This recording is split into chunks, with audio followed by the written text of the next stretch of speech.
Our bodies absorb sound and frequencies through every pore. Written words have a frequency that changes the structure of the water molecule. Imagine what lyrics do to our body. They just looked at people's mood after listening to music tuned to 440 versus 432. People reported an increase of negative mood after listening to music tuned to 440 hertz. 440 hertz is a destructive frequency. There's a lot of spiritual dynamics connected to that. You can't even get like most recording gear to get into 440. You can, but it doesn't sound right. Like it doesn't work well. If you're recording, you've got your in out.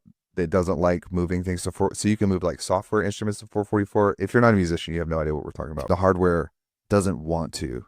It's not designed for it. And it makes a lot of sense when you go back and you look at, okay, the Rothschilds and the Rockefellers, they were very instrumental in the Federal Reserve, but also wanting to enslave humanity. And one way they're doing that is through the music tuned to 440 hertz. In the 1930s, the Rothschild-Rockefeller Alliance, they began funding scientific studies to look at how musical frequencies can prepare the masses for war. And that's because they wanted to control people. They want that mind control programming. There was a gentleman named Harold Burroughs Meyer. He was a theatrical designer and a sound engineer. He began developing techniques that would control the emotional response of audiences and to create mass hysteria. You know, this Rockefeller-Rothschild alliance, not only were they looking at ways to steer the masses, but they wanted to change the standard tuning of A to 440 hertz. So in 1939, they began funding Joseph Goebbels, who was the Nazi propagandist. He wanted to change the standard tuning of A, and so he organized a meeting in London to do that.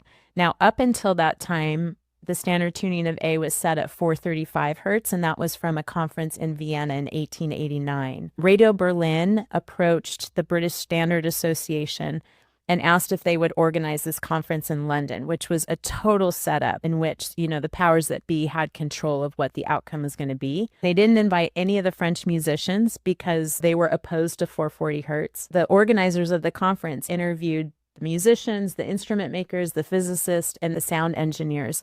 And if any of those people were against 440 hertz, then they weren't invited to the conference.